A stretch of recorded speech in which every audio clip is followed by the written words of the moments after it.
So what if I told you that back in the 1980s, the US Army actually drafted a guide on how to leave your physical body? I'm not kidding.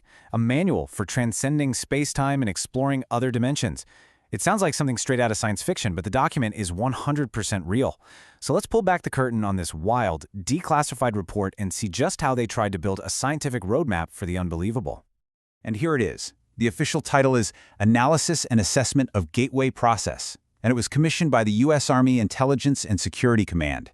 Now, this isn't some fringe pamphlet. This is a very official, very systematic attempt to figure out what was going on with a program called the Gateway Experience. They wanted to know, what are the claims? And more importantly, is any of this actually useful? And right away, this thing gets into the deep end. The report tackles this absolutely mind-bending question head-on. Could our own consciousness, if you could focus it in just the right way, become a kind of vehicle, a gateway, not just for meditation, but to a reality that exists completely beyond our physical senses? The report's answer, after pages and pages of research, is a startling, well, maybe. Okay, so a gateway to where exactly? Well, the guy who wrote it, Lieutenant Colonel Wayne McDonnell, wasn't just interested in some new relaxation technique. No.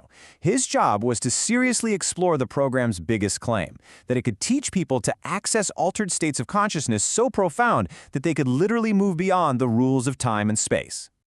You know, what's so fascinating about this document is the approach it takes. McDonnell really tried to stitch together a unified theory for all this. He was pulling ideas from biofeedback, from quantum physics, even from transcendental meditation, all in an attempt to build a rational, scientific-sounding framework for stuff that is usually considered, paranormal. So how in the world did they think they could do this? Well, the key wasn't what you'd expect, like hypnosis or traditional meditation. No, at the absolute core of the Gateway Experience was a specific audio technology. Let's take a look at how this method, called hemisync, was designed to essentially hack the human brain.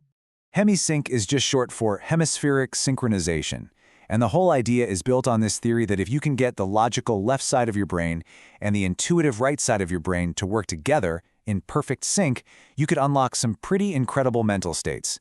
It uses sound to get you into a state of total whole-brain focus. And this is where it gets really clever. The technique takes advantage of something your brain just naturally does, called the frequency-following response. So here's how it works. You play a 100 Hz tone in your left ear and a slightly different one, say 104 Hz, in your right. Your brain, trying to make sense of the two, creates a third sound, a phantom beat, at 4 Hz. The thing is, that sound isn't actually there. It exists only inside your head. So why is a 4 Hz beat so important?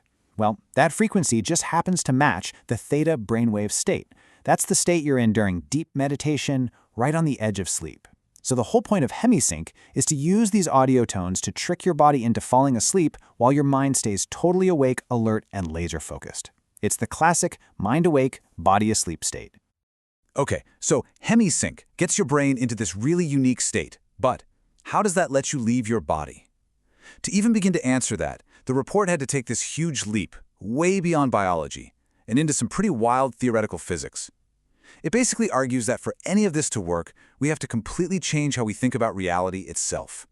This quote from the report is really the key to everything.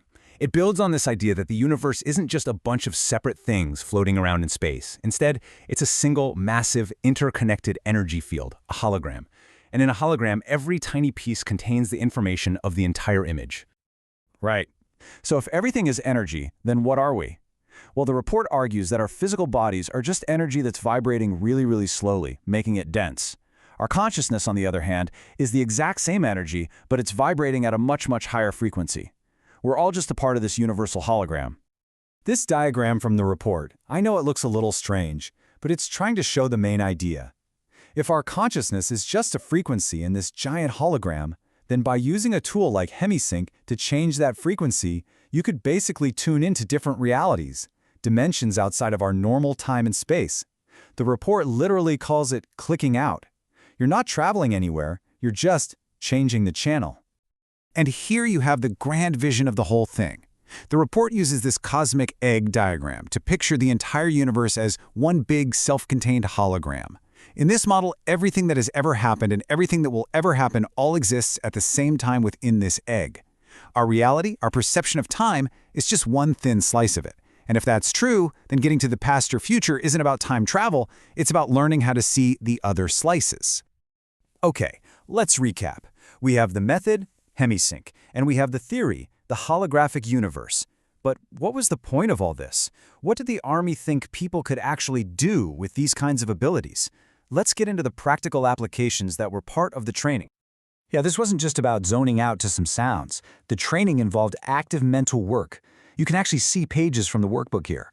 On the left, there are instructions for creating something called an energy bar tool in your mind to focus your non-physical energy. On the right, a diagram for resonant breathing to charge up your energy field. These were supposed to be the actual, step-by-step tools for navigating this other reality. And if you got good enough with these tools, the program claimed you could pull off some truly incredible things. I mean, we're talking about remote viewing, seeing distant places in your mind, patterning, which they described as a way to actually influence reality, using energy for healing, leaving your body whenever you want, and then the really big ones, projecting your consciousness to experience the past, and even the future. Look, this all sounds absolutely incredible, maybe even a little bit crazy. So it's important to take a step back and ask the most obvious question. Why on earth was the US Army spending time and money looking into this? Let's put this document back into its proper context for a second. Okay, so here's the crucial thing to remember. This report was not an official endorsement. It was a theoretical assessment. Commander McDonald basically concluded that while the claims were pretty out there, they were at least plausible and were based on a sound physical science foundation. He really saw it as a useful guide for anyone else who had to take the training, just as a way to help them make sense of it all. And just to bring things back down to earth a bit, here's a quote from a journalist who actually went through a Gateway seminar.